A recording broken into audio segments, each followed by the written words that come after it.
नमस्कार दोस्तों, स्वागत है आपका आपके अपने YouTube चैनल पर। तो दोस्तों, राजस्थान बोर्ड के क्लास 8वीं 10वीं और 12वीं के स्टूडेंट के लिए इस समय की बहुत बड़ी अपडेट है। एक तो दोस्तों आपको लैपटॉप या टैबलेट को लेकर भी अपडेट आ रही है, साथ में ही कॉपी चेकिंग का कार्य चल रहा है। आज दोस्तों 27 फरवरी है, यानी कि 10th वाले स्टूडेंट का लास्ट पेपर है। हालांकि संसद वाले स्टूडेंट हैं जो 10th संसद से करते हैं, उनका कल लास्ट पेपर है। लेकिन जो स्टूडेंट सामान्य वाले हैं, अमूमन ज़्यादातर स्टूडेंट सामान्य से ही 10th करते हैं, तो उनका आज पेपर है दोस्तों, संसद का ही पेपर है। और कल आपके सभी के पेपर समाप्त हो जाएंगे। आज सामान्य वाले स्टूडेंट का लास्ट पेपर 27 फरवरी तृतीय भाषा संसद का होगा। और जिसने अन्य भाषा ले रखी, जैसे उर्दू है, गुजराती है, सिंधी है, उसके हिसाब से, लेकिन अमूमन छात्र संस्कृत ही लेते हैं, कुछ छात्र उर्दू भी लेते हैं। तो आज लास्ट पेपर है 10th वाले स्टूडेंट का। आई होप आपके सभी पेपर अच्छे से गए होंगे। लेकिन कॉपी चेकिंग करते समय कुछ गड़बड़ियां हो रही हैं, उनको लेकर भी हम बात करेंगे। साथ में ही दोस्तों, राजस्थान बोर्ड के रिजल्ट कब तक आने वाले हैं, रिजल्ट को लेकर भी डेट्स हैं वो डिक्लेयर हो चुकी हैं।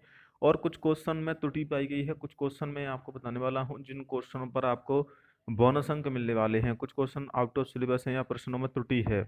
देखिए, 12वीं की अगर मैं बात करूं तो कृषि विज्ञान यानी एग्रीकल्चर का एक प्रश्न में चारों विकल्प गलत होने का दावा है।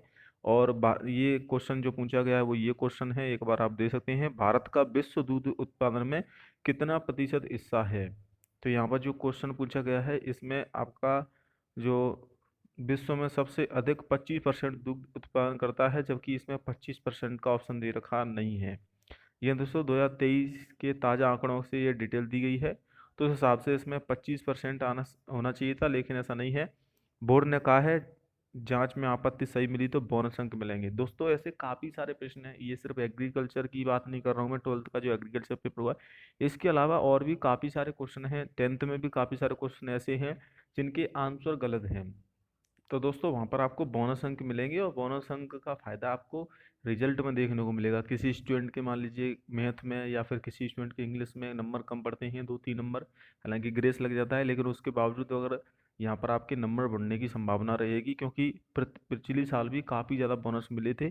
और प्रश्न गलत होता है तो उसकी बोर्ड बोनस अंक जारी करता है। पुराने आंकड़ों के हिसाब से ये जो किताब है वो अपडेट होनी चाहिए थी। तो 17वां क्वेश्चन था, इसमें त्रुटि पाई गई है। इससे पहले भी दोस्तों आपके काफ़ी सारे क्वेश्चन हैं जो ऐसे हैं जो आउट ऑफ सिलेबस भी आए हैं, प्रश्नों में त्रुटि है। वहीं दोस्तों, कक्षा 8वीं के शिक्षक हैं और उनको आरबीएससी 10वीं की सामाजिक विज्ञान की कॉपियां जांचने के लिए दी गई हैं। तो शिक्षा विभाग की बड़ी लापरवाही देखने को मिली है। अगर रिजल्ट बिगड़ा तो जिम्मेदार कौन रहेगा। यानी कि 8वीं का शिक्षक है, उससे 10वीं क्लास की कॉपियां जांच जचवाई जा रही हैं, जिसकी वजह से ये जो लापरवाही है सामने आई है, कॉपी चेकिंग में गड़बड़ी हुई है। अगर इसमें कुछ भी त्रुटि होती है, क्योंकि फिर मान लीजिए किसी स्टूडेंट के अच्छे नंबर आ रहे हैं और जो 8वीं तक का जो टीचर है उसने उसको नंबर कम दे दी, तो फिर उसमें ऑब्जेक्शन आएंगे और छात्र इसकी रिपोर्ट भी करेंगे। इसीलिए जो छात्रों द्वारा मांग की जा रही है कि दक्षता वाले शिक्षकों से ही काफ़ी जचवाई जाए। क्योंकि जो मेधावी छात्र हैं जिनके 100 में से 100 नंबर आ रहे हैं, काफ़ी सारे स्टूडेंट ऐसे होते हैं जिनके 100 में 100 आते हैं, 99 आते हैं। तो ऐसे में अगर टीचर कम दक्षता वाला टीचर, यानी कि जो कम पढ़ा लिखा टीचर है या 8वीं तक का टीचर है, जो 8वीं तक के स्टूडेंट को पढ़ाता है, वो 10वीं की अगर कॉपी जांचेगा तो वो अपने हिसाब से उसमें नंबर कम ज़्यादा कर सकता है, गलत मूल्यांकन कर सकता है, जिससे कि जो मेधावी छात्र हैं, जो टॉपर स्टूडेंट हैं, उनका पूरा करियर दांव पर लग जाता है। इसीलिए शिक्षकों में भी इस आदेश को लेकर भारी असंतोष है, क्योंकि ये जो सरकार है इसलिए कर रही है क्योंकि टीचरों की कमी है। इसीलिए जो 8वीं प्राइमरी के अपर प्राइमरी के टीचर हैं उनसे सेकेंडरी की 10वीं और 12वीं की कापियाँ जचवाई जा रही हैं। हालांकि इसकी रिपोर्ट मिल चुकी है और बोर्ड अधिकारी का कहना है कि वो जल्द ही इस पर जांच करवाएंगे और आगे से कापियों को 8वीं तक के टीचरों के लिए नहीं भेजा जाएगा। इसके अलावा दोस्तों, 8वीं तक की जो कॉपी जांची है जिसका कार्य तो चल रही है, सेकेंडरी परीक्षाओं के परिणाम भी जल्द जारी करने की कार्रवाई शुरू हो चुकी है। सेकेंडरी यानी कि 10वीं कॉपी जांचिंग का कार्य चल रहा है दोस्तों। और कॉपी जो जांचने में दोस्तों अपडेट है कि 8 से 10 दिन का समय लगेगा।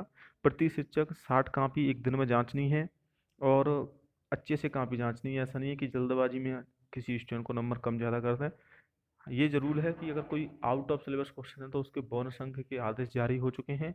इस बार दोस्तों पिछले साल टैबलेट नहीं दिए गए थे, हालांकि टैबलेट की घोषणा होती है। तो इस साल क्या होगा कि 2024 और 2025, यानी कि जो 2025 का ही सत्र है, जो भी पेपर हो रहे हैं 2026 में 2025 के ही है, तो इनके जो दोनों के टैबलेट हैं वो एक साथ दिए जाएंगे। लगभग 56,000 से ज़्यादा स्टूडेंट को टैबलेट मिलेंगे। तो निश्चिंत रहें, जिनकी 75% से ऊपर बनेगी और उनको टैबलेट दिए जाएंगे। टैबलेट के लिए सरकारी स्कूल वाले स्टूडेंट को ही प्राथमिकता दी जाएगी, यानी कि जो गवर्नमेंट स्कूल में पढ़ने वाले स्टूडेंट हैं जिनकी 10th में 75% या उससे ऊपर बनेगी उनको टैबलेट मिलेंगे, और साथ में 3 साल का इंटरनेट फ्री दिया जाएगा। तो इसकी घोषणा हो चुकी है। कल इसको लेकर जो शिक्षा मंत्री हैं मदन दिलावर, उनकी तरफ से मीटिंग ली गई थी और आदेश भी जारी हो चुके हैं। साथ में ही नए सत्र में कक्षा 1 से 8वीं तक के सभी को और 9 से 12वीं के पात्रों को मिलेंगी निःशुल्क पुस्तकें। यह दोस्तों निःशुल्क पुस्तकों का वितरण का कार्य 5 मार्च से शुरू होने जा रहा है। 5 मार्च से निःशुल्क जो पुस्तक हैं वो वितरण की जाएंगी। तो दोस्तों आपको पुस्तकों का वितरण भी देखने को मिल जाएगा। 1 से 8वीं तक के तो सभी स्टूडेंट को मिलेंगी, और उसके बाद 9, 10 और 11 और 12वीं इनके पात्र स्टूडेंट को दी जाएगी, जिसमें कि SC ST वर्ग की जो महिलाएं हैं, BPL छात्राएं हैं, उनको यहाँ पर दोस्तों दी जाएगी। इसके अलावा दोस्तों यहाँ पर काफ़ी साथ साथ जो पुस्तकों का वितरण है वो 9,62,000 पुस्तकों का वितरण किया जाएगा, यानी कि 9,62,000 पुस्तकें वितरण की जाएंगी। 5 मार्च से पुस्तक वितरण होंगी। 1ली से 5वीं व 7वीं क्लास की सभी पुस्तकें मिलेंगी। इसके बाद 9 से लेकर 12वीं तक के पात्र स्टूडेंट को दी जाएंगी, और कक्षा 6 से 8वीं तक के और 12वीं तक के विद्यार्थी को 50% पुस्तकें आपकी पुरानी मिलेंगी और 50% पुस्तकें नई दी जाएंगी। तो इस हिसाब से आपको रूट बनाया गया है। तो 5 मार्च से ये गवर्नमेंट स्कूल वाले स्टूडेंट के लिए है, ना कि प्राइवेट के लिए। गवर्नमेंट वाले जो स्कूल में पढ़ने वाले बच्चे हैं उनको यहाँ पर पुस्तकें वितरण की जाएंगी। जैसे कि मान लीजिए कोई 10th में इस साल आपका प्राइवेट से किया है, लेकिन वो 11th में अगर एडमिशन लेता है गवर्नमेंट स्कूल में, तो उसको भी पुस्तकें दी जाएंगी, लेकिन 50% तो पुरानी पुस्तकें रहेंगी, 50% नई पुस्तकें रहेंगी। तो इस हिसाब से आपको इसमें पुस्तकें वितरण की जाएंगी। तो आई होप आपको वीडियो पसंद आई होगी। वीडियो को शेयर जरूर करें। जय हिंद, वंदे मातरम।